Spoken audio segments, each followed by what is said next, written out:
Hi, everyone. Thank you for joining us today to talk about PG&E's multifamily services, also known as a single point of contact. My name is Genevieve Resnick. I'm a project coordinator here at TRC, and I'm here with Mike Maroney. Hello. He's a project manager who provides oversight to this initiative. We are offering this webinar today through the GoToWebinar platform. You can see on the graphic displayed on the screen how to work the audio controls as well as the question bar. Feel free to submit questions through the toolbar throughout the webinar, and we will respond to them at the end of the webinar in a live Q&A session. Today, we're going to provide an overview about the Single Point of Contact initiative, as well as speak to the various programs that are available throughout PG&E's territory, and then conclude with a question and answer session with the program managers. I'm going to pass it off to Mike to get us started. Great, thanks. And I wanted to take a minute to say that there's going to be a lot of information about various programs, measures, eligibility opportunities on the webinar today. We are recording this session. We are also going to distribute the slides that we've prepared to everybody that is registered to attend this webinar. And we'll also provide you contact points online and over the phone and by email in case you'd like to reach out and clarify any of the information that we're sharing today. So to set the stage here, the single point of contact service is, this is the intent behind the service. The multifamily market, as you all know, has various types of buildings, various types of ownership structures, and each building has unique needs. There also are a variety of programs available to serve multifamily buildings.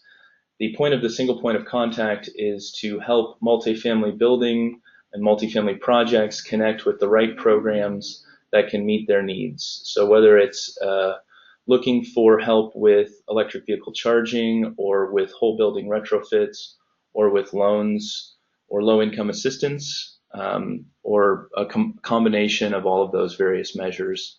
There are programs, and there are a combination of programs that can help meet your project needs. The goal of the single point of contact is to provide a resource for you, multifamily owners, but also contractors, energy consultants, energy raters, other program staff, financing personnel, in order to connect with and identify what are the available resources and how do I take the first step towards getting involved with that. So we've put together the initial summary of programs that we're including in this initial multifamily program opportunities grouping. There are other programs that are available for multifamily customers.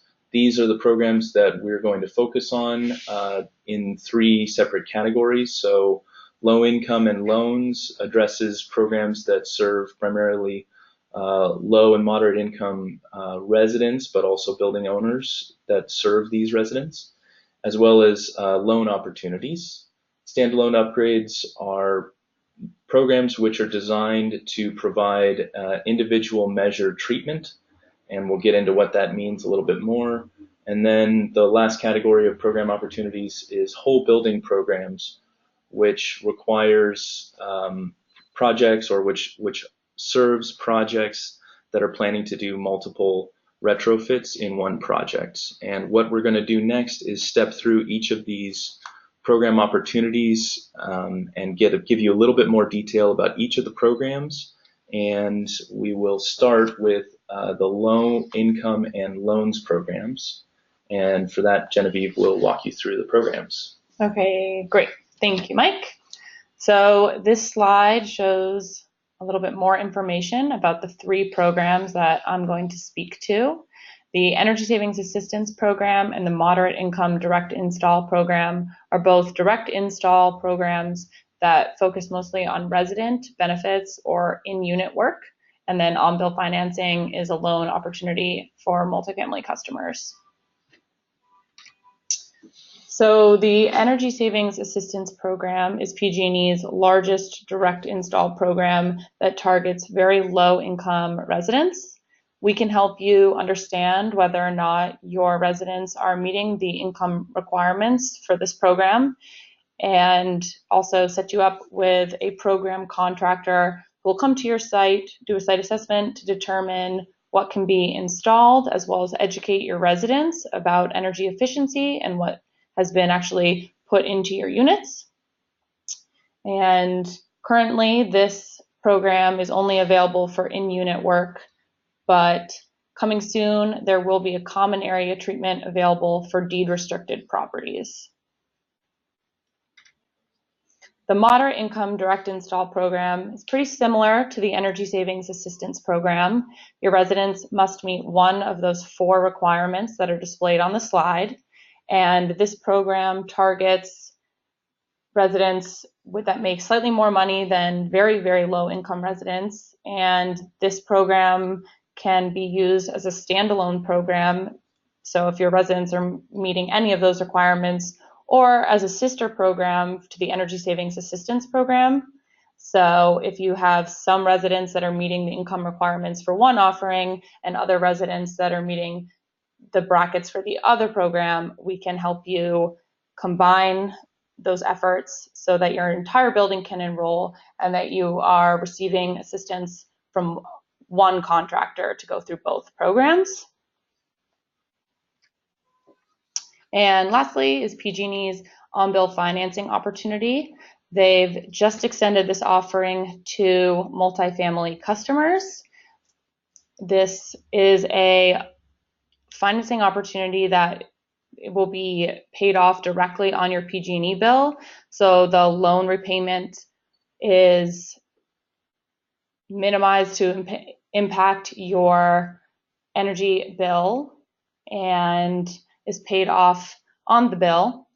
This offering can be available whether or not you're going through a program or as like a standalone opportunity if you're not planning to receive additional assistance from PG&E.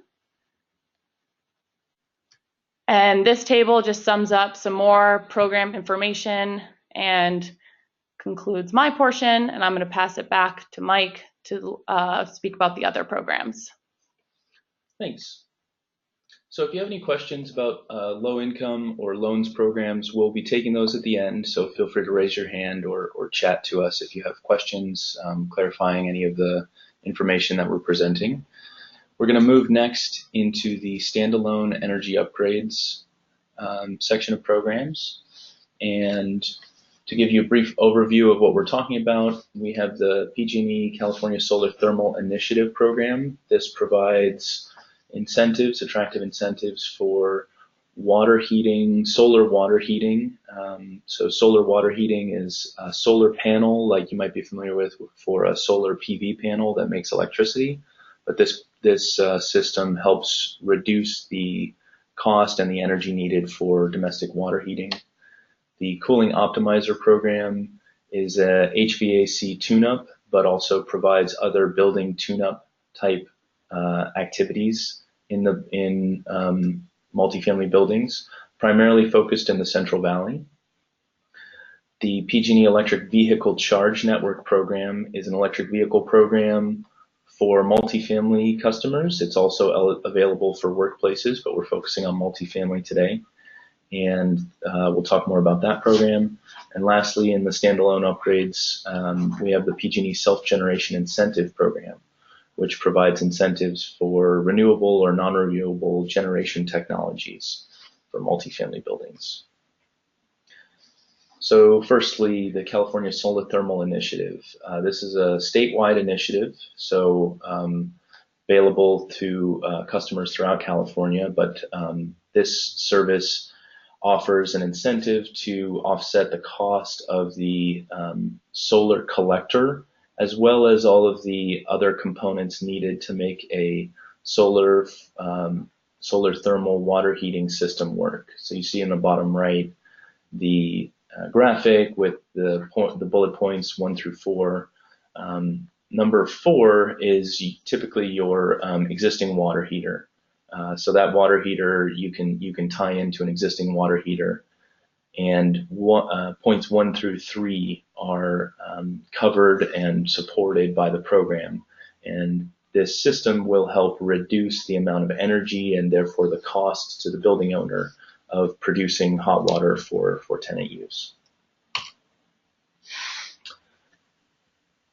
Next is the Cooling Optimizer program. So this is a multifamily HVAC tune-up, but it also does more than that. They replace old inefficient fan motors. They also do air conditioning tune-ups with diagnostics and cleaning. The program has expanded recently to include also demand pump recirculation measures, as well as some other low-cost, light-touch measures for multifamily customers. This is a great way to sort of tune up your building and is available primarily in the Central Valley. But if you'd like more information, as always, the single point of contact is here, and we can connect you directly with the program to learn more. The Electric Vehicle Charge Network program is a PG&E program where PG&E is helping fund the cost of what's called make-ready infrastructure. So if you can envision a multifamily property with a electric utility pole at the corner of the property, PG&E will help pay for the cost of providing electricity from that utility pole through to the on-site location where you're planning to put the electric vehicle charger. And there are two choices when it comes to the actual charger equipment. So you can either purchase and own the charger, or the program allows you to sponsor a charger. So you can look at those as sort of two pathways from there. But there's a lot more information available online, and we can walk you through the individual needs of your project and how that might be applicable to the program. The primary consideration in terms of eligibility for this program is that the property has at least 10 parking spaces to be able to provide EV charge points for cars. So the goal is to have at least 10 parking spaces available on site in order to be able to qualify for this program. But please give us a call, and we can talk more. We can connect you with the program and talk more specifics about your property. Next, we wanted to mention the SelfGeneration Incentive Program. So this is an incentive program offering energy storage and generation incentives. The qualifying technologies are listed on the screen here. So a lot of these technologies are sort of emerging technologies, and there are attractive incentives for installing these, and they're eligible for multifamily customers.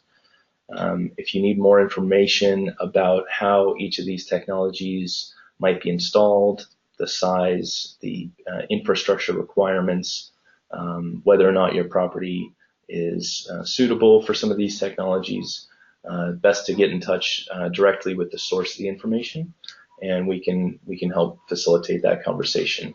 But here's a brief list of what the incentives are meant to help cover the cost of.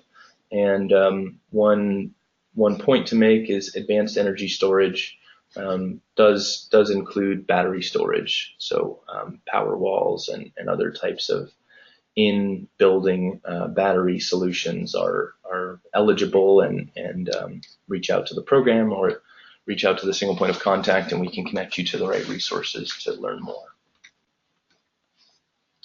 So to summarize on the standalone energy upgrades, the CSI is the California Solar Initiative Thermal Program.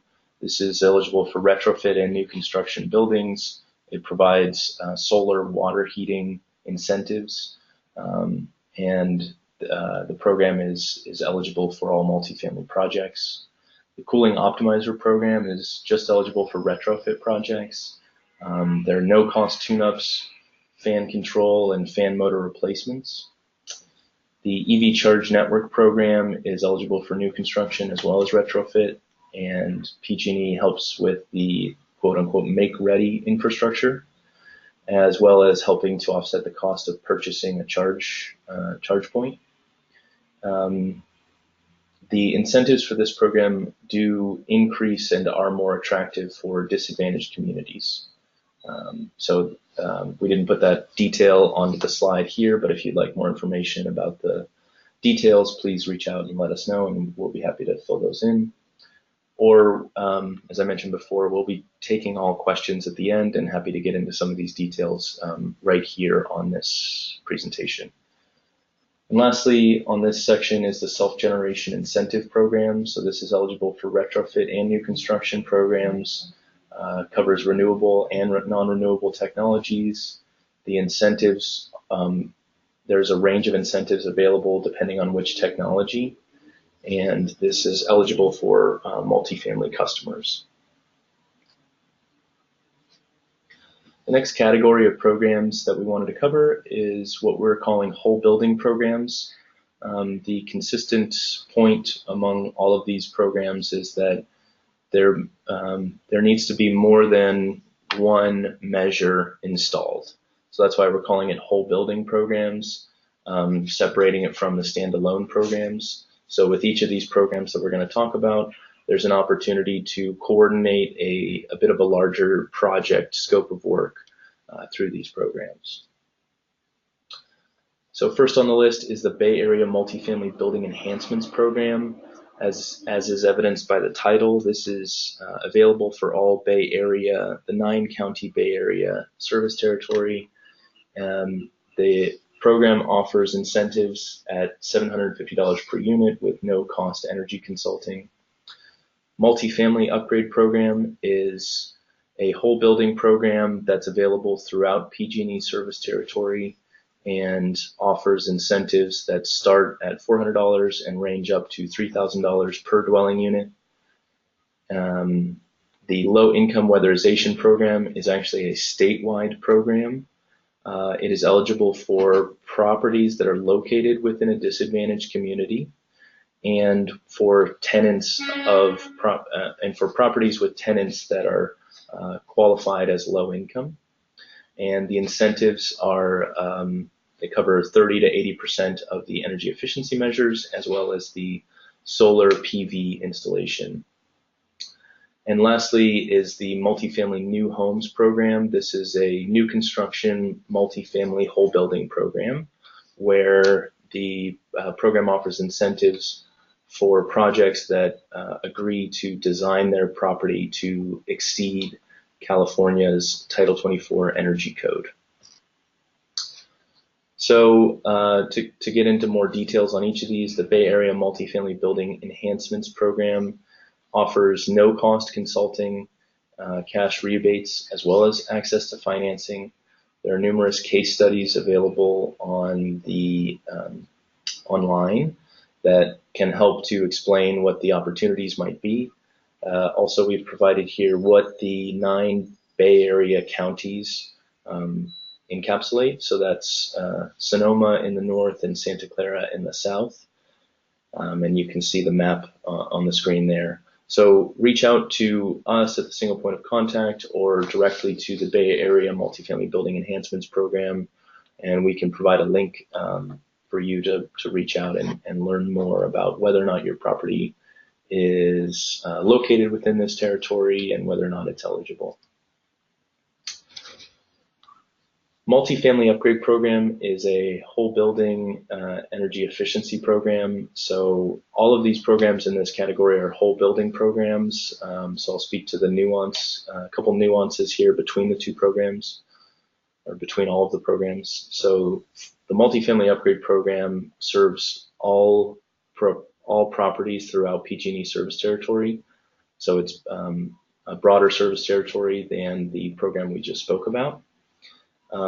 The incentives are, they're also on a sliding scale. So the incentives start at a lower threshold and they increase to a higher threshold depending on how much scope, how many measures the property is planning to install.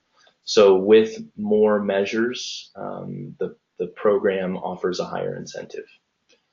Lastly, just to call out the slight nuances between the programs, there is a cost for energy consulting through this program, and there are qualified partners that are available to help provide those services. But unlike the Bambi program or the Bay Area Multifamily Building Enhancements program, the cost is not free to the customer necessarily. Next is the Low Income Weatherization Program. So as you can see from the map on the right, it is a statewide program. However, as you can also see from the map on the right, there are specific, these are not even county, the map is not even shading particular counties. It is actually disadvantaged communities, which is a process that you can enter your address online and determine whether or not your property is located within a disadvantaged community, or alternatively, you can reach out to the program and we can help you connect with the Low Income Weatherization Program to determine whether or not your project is eligible. But the map is meant to show both that it is statewide and also that the disadvantaged community shading that you can see on the map is a requirement of eligibility for the program. But the program provides energy efficiency as well as solar photovoltaics, which is solar PV or solar panels that we're mostly familiar with, solar electric panels, as well as solar thermal incentives, which are, we mentioned before, solar panels meant to help offset the heating energy needed for domestic hot water use. This program, like the Bay Area Multifamily Building Enhancements Program, offers a free energy audit and technical assistance. And you can see briefly the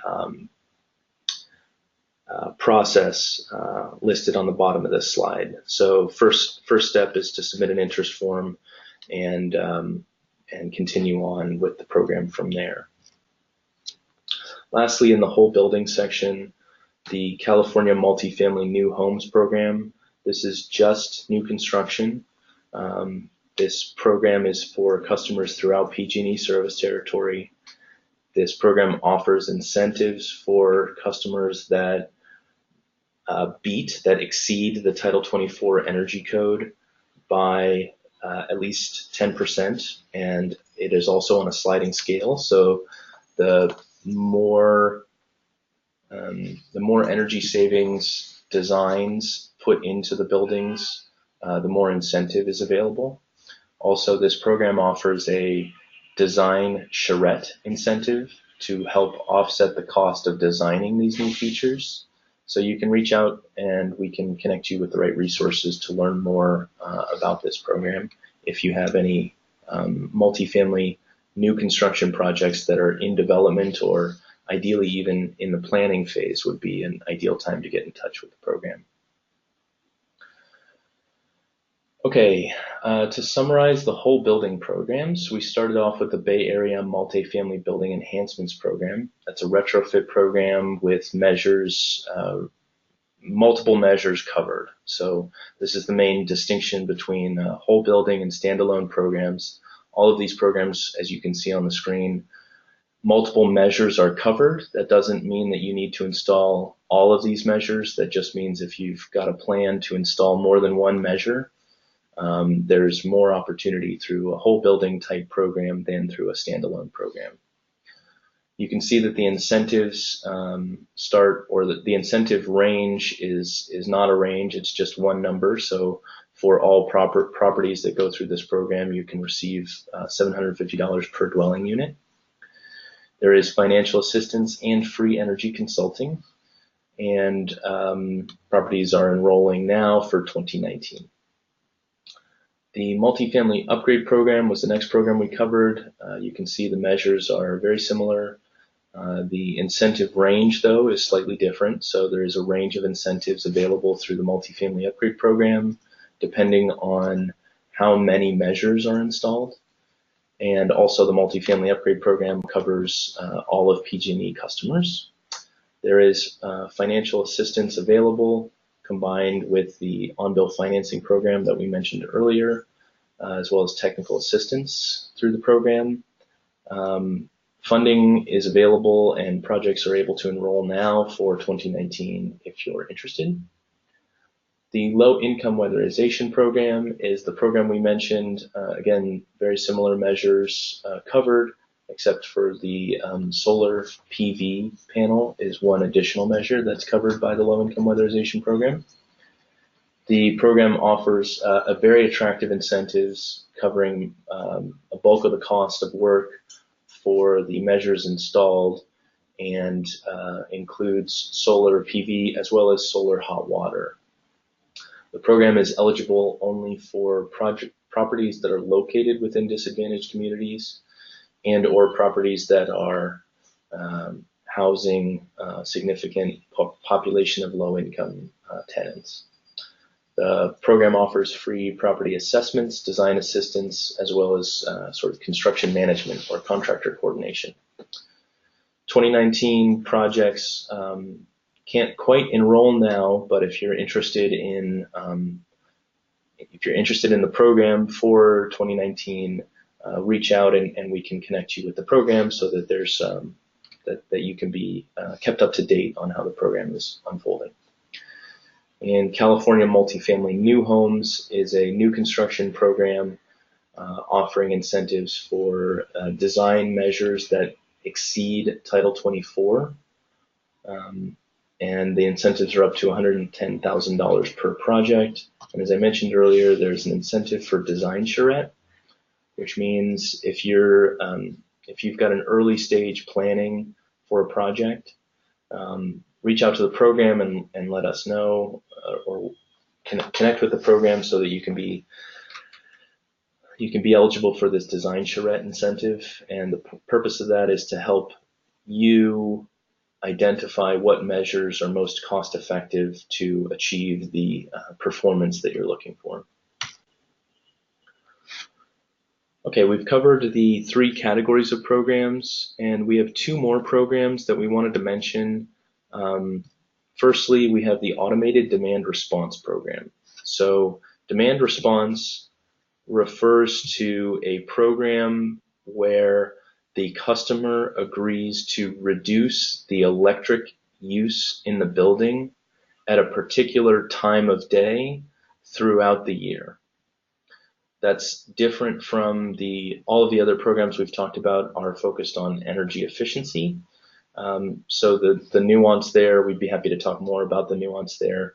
But really these programs are meant to offer a technology that allows the program to work with you to set a schedule, a different schedule than your normal energy use, potentially different schedule, if and when you agree to reduce your electric energy use at certain times throughout the year. The incentive offers, the program offers an incentive for the amount of electric energy or electric demand reduction that you agree to provide for those particular points throughout the year. Those are often called events. This program is mostly applicable up until now, as you can see from the slides on the screen here, has mostly been applicable for agricultural customers, commercial customers, industrial processing customers. The program is eligible for multifamily properties, and we're starting to work with some properties that are interested in this program. A couple ideas just to sort of give you some context on how the Automated Demand Response Program could work for multifamily are the common area spaces within the building, controlling the heating and cooling loads within those spaces, the lighting loads within those spaces, and potentially some of the plug loads and appliances within the common spaces. Things like community rooms, lobby spaces, hallways. Also, if your property is a high-rise building or has an elevator, that's a potential demand reduction opportunity. So it's meant for electrical loads that the property owner controls and manages. And there are incentives for the pieces of equipment that are needed to control these technologies, such as thermostats or energy management systems. So you can see in the how the program works section, there are energy management systems available, and you commit to enrolling in this program for at least 3 years. And what that means is, as I was mentioning before, during particular times throughout the year, you agree to reduce the amount of energy your building is using for a particular time. Usually those times are hot summer afternoons. And the last program that we wanted to mention today, this is a program that is just getting off the ground. Some of you may be familiar with an acronym or a program that was called MASH, which is Multifamily Affordable Solar Housing. This is a program that is similar to, but sort of the next generation of, so it's called Solar on Multifamily Affordable Housing, or SOMA. The program is just published its program handbook, I think yesterday officially. So it's still getting off the ground, but what it's offering is substantial solar PV, so solar electric panel incentives, for properties that have low-income residents or properties that are located in the disadvantaged community areas that we mentioned earlier with the low-income weatherization program. So there's a lot of alignment between those two eligibility criterion.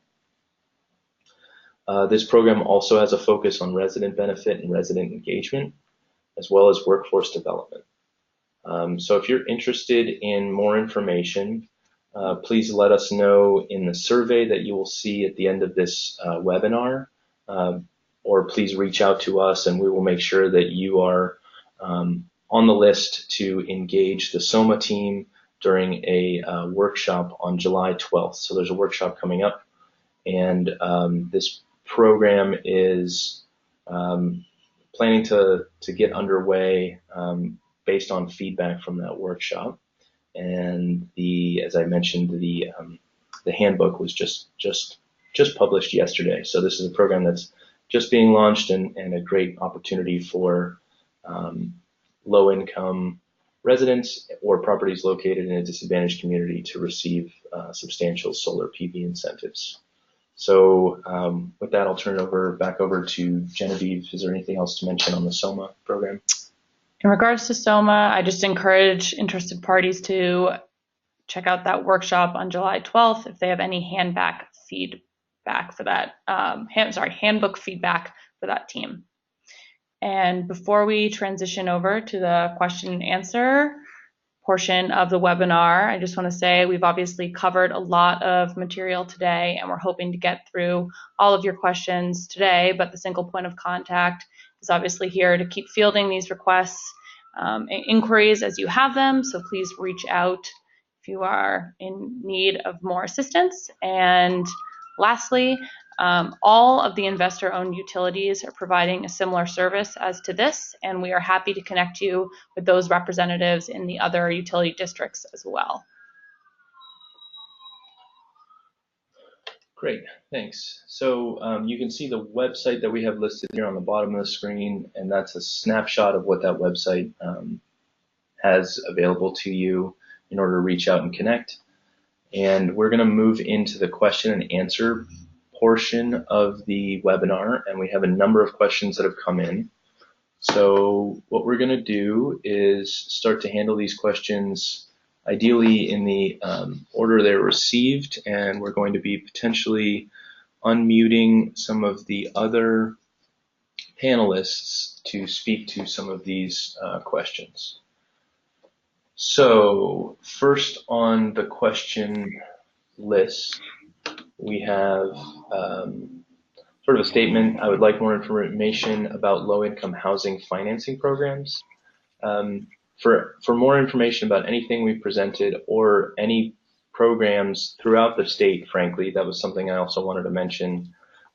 This single point of contact is throughout PG&E service territory, but we do have existing relationships with the other programs that are eligible for Southern California Edison, San Diego Gas and Electric, Southern California Gas, as well as regional energy networks, as well as community choice aggregators.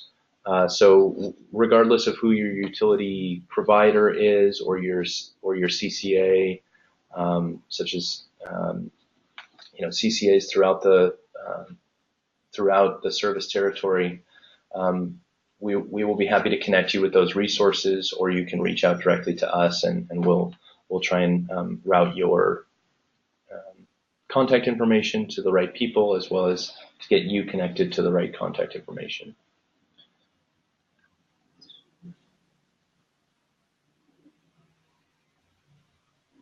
Hi, this is Allison with TRC. So I can moderate the rest of the questions for you, Mike, so that you and the other panelists can respond. So the next question was, and I'm not sure if you covered this already, but is the CSI initiative currently accepting applications? They are. Currently, there's only budget available for gas systems. So if you have gas heating, water heating right now, the program is still available, but not for electric systems. Great. Okay. Thanks, Genevieve. And can the program support specific counties such as Sutter and Yuba? I believe this is in reference to the moderate income direct install program. We're not exactly sure of how they selected their county list for who, what counties would be eligible for the program. But overall, qualifying for that program is pretty easy. Like, as long as your residents are actually renting the units, they're eligible. You just need to meet one of the requirements in order to be eligible. So if you're interested for more information, please reach out and we can touch base on that further. Yeah, so just to clarify on that, it's one of those points on the slide. It's not necessarily that it has to be in one of those counties, but if the property is in one of those counties, it is eligible for the program. So let us know if you'd like more clarification on that, but we can also talk more offline. Great. We have a couple questions about the EV charging program. Can you speak a little more about how the sponsor option works? Sure. So the difference between the EV charge owner and the EV charge sponsor is that for the EV charge owner, you are responsible for ongoing costs of maintenance, and you have more choice of the charger options. So you can pick whatever charger you want, so long as it qualifies for the requirements of the charger features that are required, and it can accept the right kind of electric power that's going to be provided. For the EV charge sponsor, you do not have to pay the maintenance costs. Those costs are borne by the program. But you also don't have a free and open choice of which charge point piece of equipment you want to install. There's a limited selection there. So hopefully that clarifies. Let us know if you'd like more information. Great. So does it need to be 10 parking spaces minimum or 10 parking spaces for electric charging? So the program is requiring that you have 10 spaces that you're willing to commit to become electric vehicle charge stations. Yes. And in addition to that, the program does not require, though, that these spots are only available to EV parking. So like the chargers can be installed and those cars can park there, but there's no restriction on allowing other cars or vehicles to park there as well. Okay. And then, so can you speak about the layering eligibility, both within PG&E programs and with other programs or sources of financing, such as low-income tax credits? Sure, although that's probably a better conversation to have, directly about projects. We can and have experience layering the low-income weatherization program with the multifamily upgrade program, for example. We have experience working the multifamily upgrade program with OnBill Financing. There's an opportunity to, although projects haven't installed it yet, to combine demand response with any of the energy efficiency programs. Similarly, there's an opportunity to do an energy efficiency program with the EV charge network program. In terms of the low-income housing tax credits, we do work with financing products, and the eligibility nuance there is maybe be better suited if either we talk offline or if you can clarify if there's a particular program that you're interested in addressing the layering eligibility, we can get into detail there. I'll also at this point open it up to the other panelists. If there's any other clarifications that you all would like to make around layering of the programs that I didn't cover and that you'd like to clarify around. So the panelists. Hi, Mike. Hi. Yeah, hi. This is Sophia Hartkoff. I also work with TRC and I work extensively with Mike and Genevieve on multifamily programs. And I can speak a little more to low-income tax credit leveraging. So we definitely see quite a few projects coming in that are receiving either 4 or 9% tax credit through the low-income tax credit program through the Tax Credit Allocation Committee in California. And we've seen very successful project leveraging happening with the low-income weatherization program and the tax credits, as well as the multifamily upgrade program, or in some circumstances, all three of those programs working together to make the most comprehensive set of improvements or upgrades possible at your property. So, and as Mike mentioned, it's not just the tax credits for low income in California that we've coordinated with. There's a number of other financing programs, including the USDA or the U.S. Department of Agriculture low-income program, and a few other HUD sources that often have some form of green criteria or energy efficiency goals. And we can definitely work with you to help align those goals with what the program requirements are. And as a point of clarification, I know this came up during the low-income weatherization program slide. The program is now very specifically looking for some applicants that have farm worker housing. So that's a definite example of where, for example, if there's a USDA low-income funding source at play in some format, and there's an opportunity to refinance or to get an energy efficiency or more of a structural improvement loan, that we can work together either through the low-income weatherization program or through one of PG&E's programs, or both, to help bring those sources together to make the most comprehensive project happen.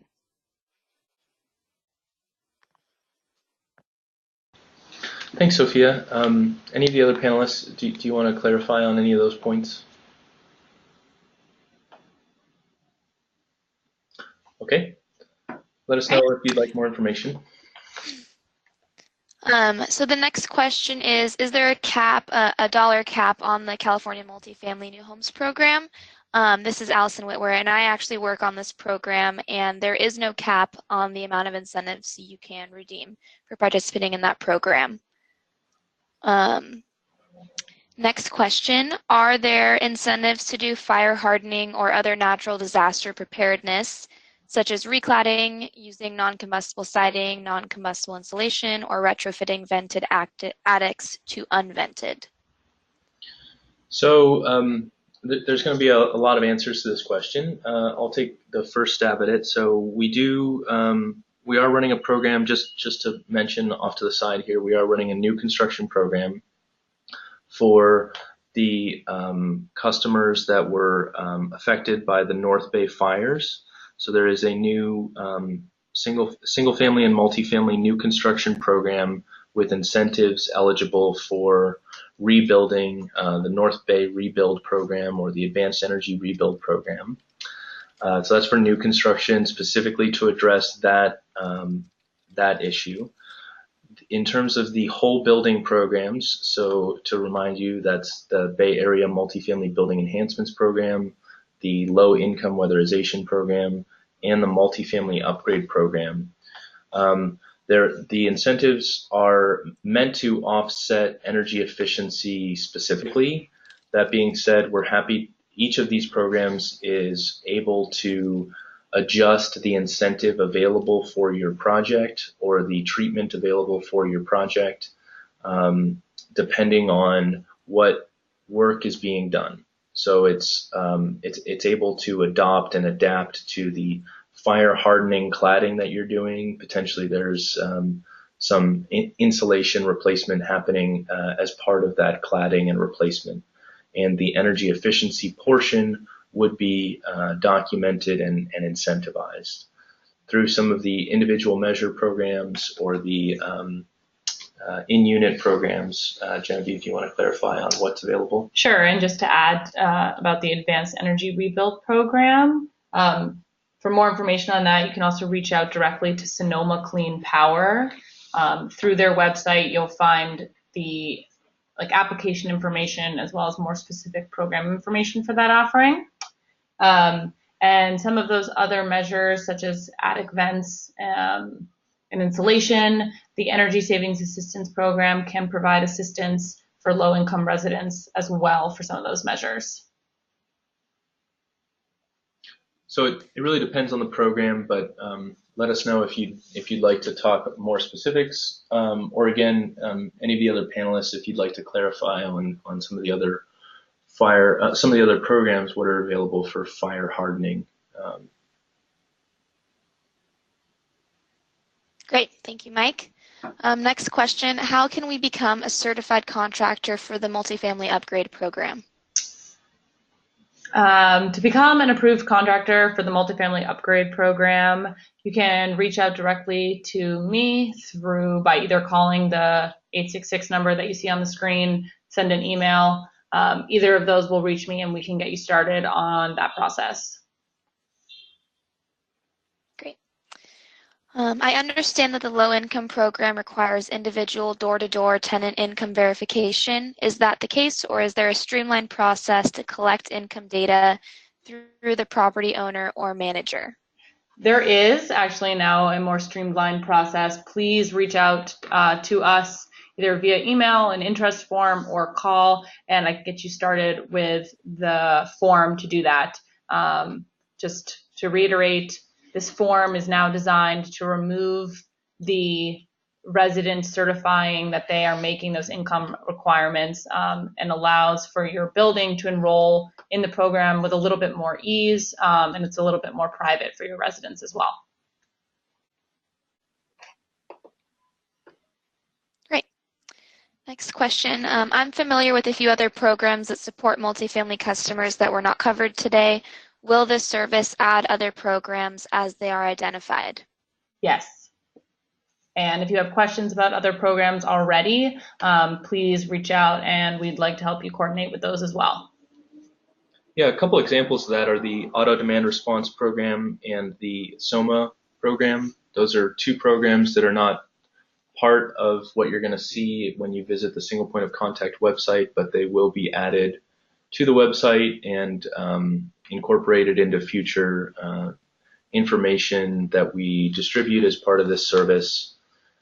So stay tuned, and this will be a sort of a living resource for multifamily program opportunities. Okay. Next question, how do you define a full DR season performance?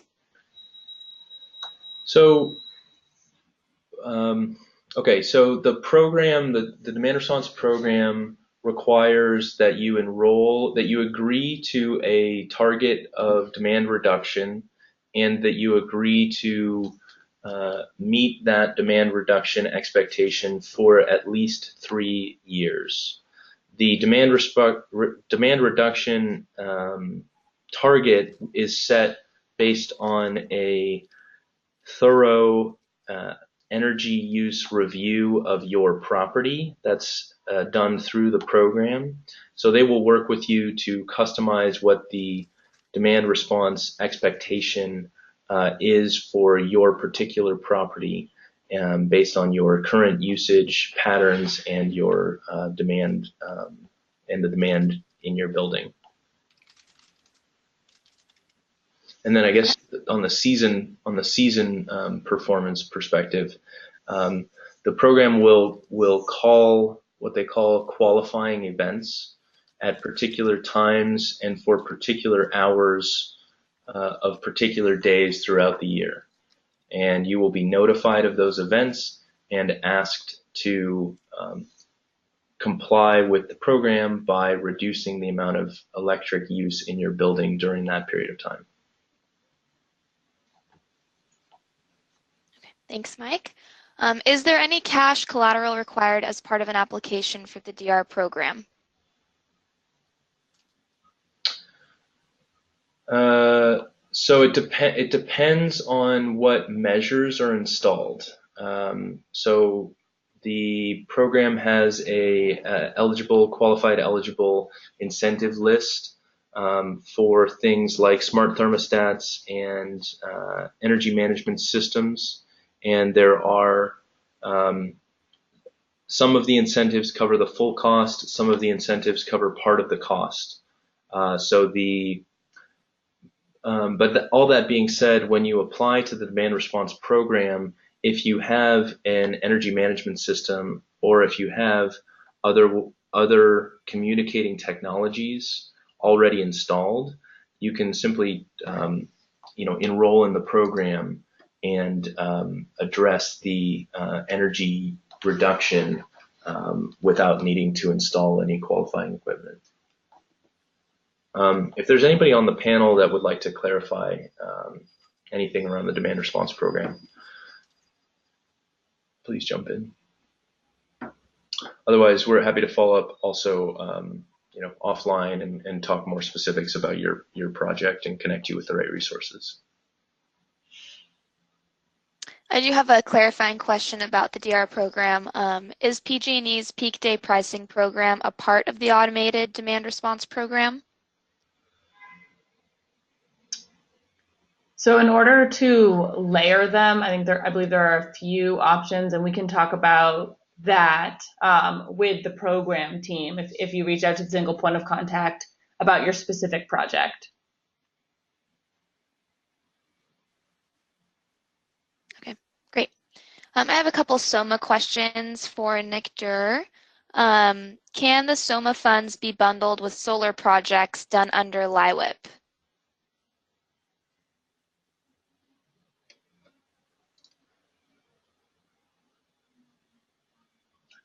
Sure. Hi, this is Nick from AEA. Unlikely. There's probably going to be or there will be a decision tree as to which projects would go through SOMA and which projects would go through LIWIP for PV incentives. That predominantly the SOMA program is only available in IOU territory. So any buildings that are in non-IOU territory would primarily be a LIWIP solar project. And then another differentiating factor is the SOMA program is designed for systems that are primarily tenant offset systems, or at least 51% of the PV system is going to tenant meters. And so for that reason, SOMA is not eligible for master metered projects or those that are primarily focusing on common area PV systems. So in those instances, those would probably be LIWIP projects, whereas if it's a majority PV system for residents and an IOU, then it would go over to SOMA.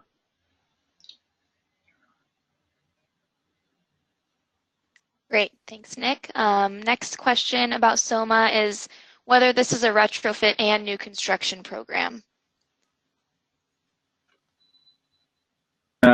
It's exclusively for existing buildings, so it's only for solar PV systems on an existing building. But any building that has received a certificate of occupancy is then an existing building, and at that stage it would be eligible for a PV system under SOMA. Thank you. I think those are all the SOMA questions that I'm seeing right now, so I'll move along. What is the workforce development requirement? I believe that is Which is the SOMA question. Sorry, Nick. It's I would recommend to have that to have anyone who asks that question or wants more information on that to review the draft handbook. The answer to that is longer than I can give in this webinar. Okay. Okay, so how do we get a hold of the other SPOCs or single point of contacts in other California IOU service territories? If you reach out to the PG&E single point of contact, I will connect you directly with those other IOU SPOCs. Great. Okay. Will statistics for program usage, for example, 4% of SOMA program users are in San Jose, be available for any of these programs? So that's a question mostly driven by how the program itself sort of reports out. I think all of us on this call and each of the programs themselves attempts to provide as much access to data about program performance, program demographics as possible. If you would like specific data, I think the most useful way to get at that would be we have a survey at the end of this webinar. If you can put in there what kind of statistics you'd like to see, we can report that out to the other program managers, and there is no plan in place right now to have a central repository of statistics. There are program resources available online through each of the program websites, which you can navigate to from the single point of contact website. And each of the programs reports its progress and activity in its own way. But if there are particular statistics that you're asking about, you can reach out to us through the survey at the end of this webinar, and we can try to connect you with the right data for that. Okay, thanks, Mike. I have a question for Sarah Hill. How much LIWIP funding is still available for 2018, and how much will be available for 2019? And I'll unmute you, Sarah. Okay, there you go. Hi, I'm sorry, can you repeat the question? So how much LIWIP funding is still available for this year, and how much will be available in 2019? Thanks. We just got a recent allocation, and so as Sophia mentioned earlier, we are doing some outreach right now specifically for farm workers and also for general multifamily buildings. So I would encourage anyone who's interested to reach out and fill out an interest form, and we would love to take a look at the building and see if it's eligible. Great, thank you, Sarah. I have a question for Candace. Can Bambi projects utilize OnBill financing? Yes, they can. And we actually have a lender referral service. So any Bambi participants that are interested in financing can get some financial analysis done and some assistance with enrolling in OBF. Great, thank you, Candace. Okay, general question. Are all of these programs applicable to developers and property managers, or are some only suitable for occupants? Sure. So the PG&E Energy Savings Assistance Program and the PG&E Moderate Income Direct Install Program are targeted for residents specifically. All of the other programs that we mentioned today are targeted for developers, property managers, property owners. That being said, the Energy Savings Assistance Program and the Moderate Income Direct Install Program are also looking at how to expand the services to address the entire property at one sort of fell swoop. and that would involve connecting directly with developers, property managers, property owners. Okay, thanks, Mike. So going back to the EV program, can the EV charging network be tied into an existing meter? I have a customer with surplus existing PV capacity. Yes. I'm hesitating with the answer there because I'm not sure. Maybe we can clarify a little bit. So the EV charge network is designed for existing buildings.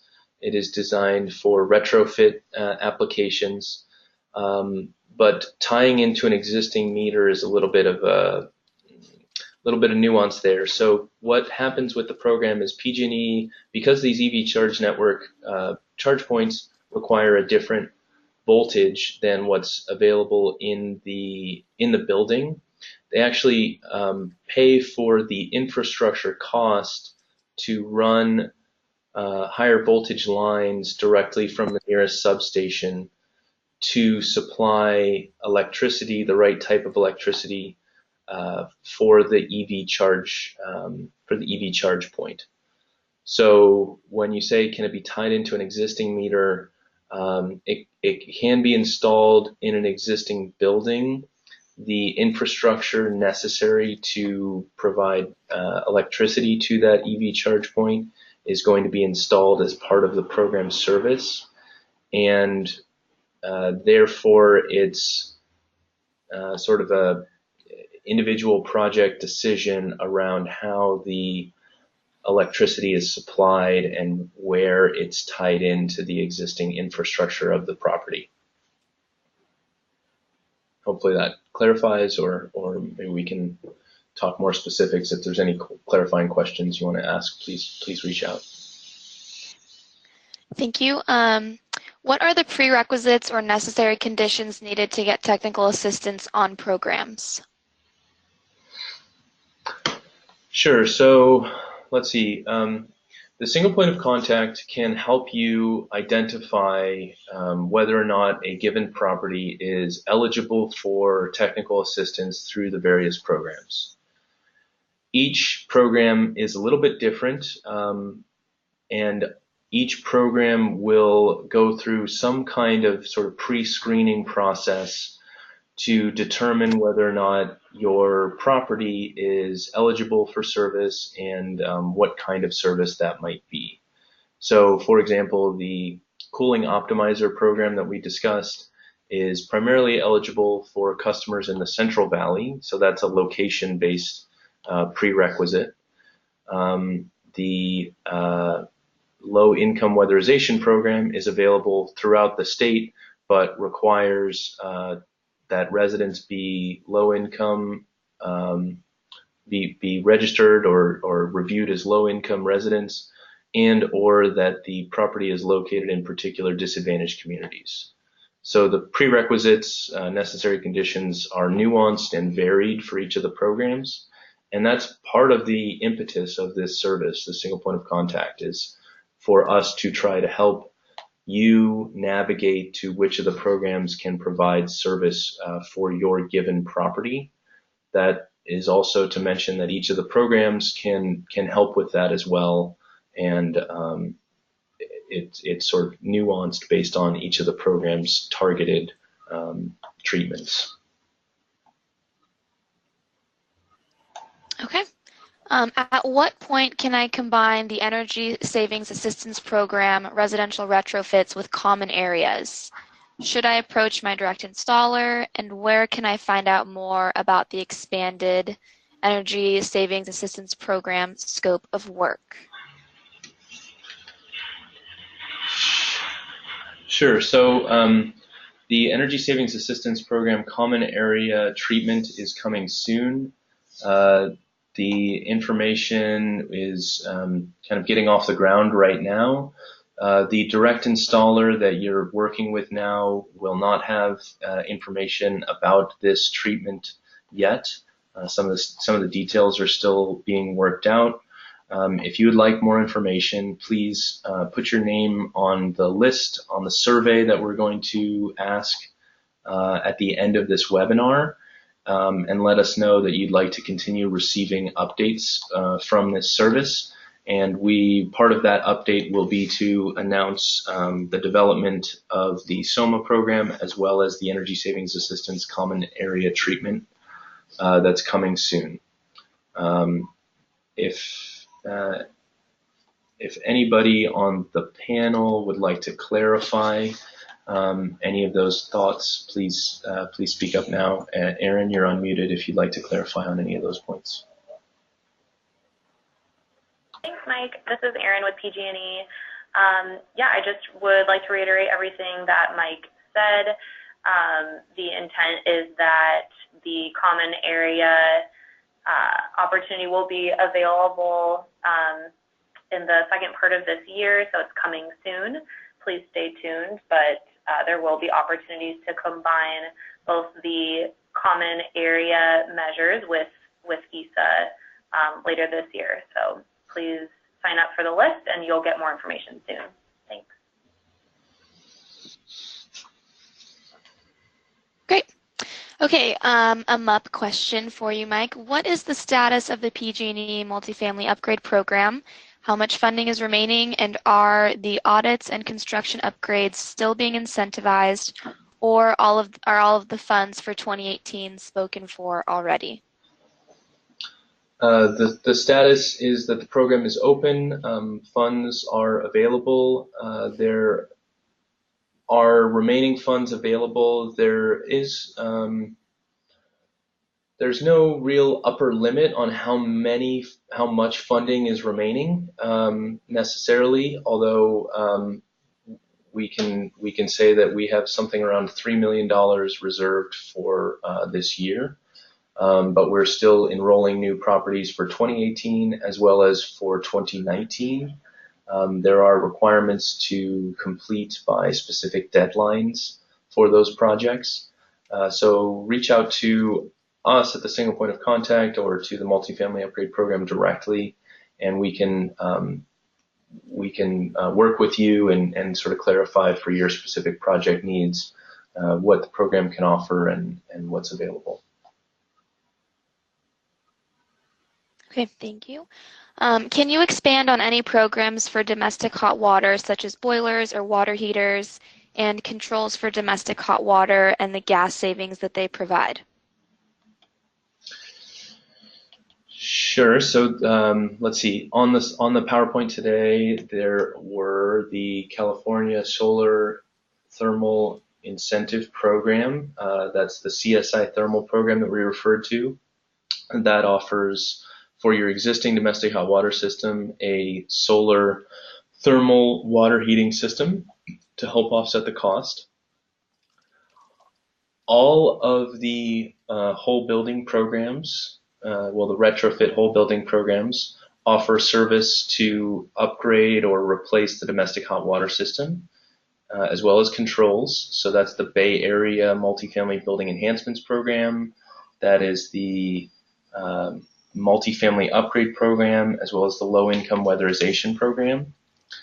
And lastly, if you're in the Central Valley, there are some recirculation control upgrades and pump replacement upgrades available through the Cooling Optimizer Program.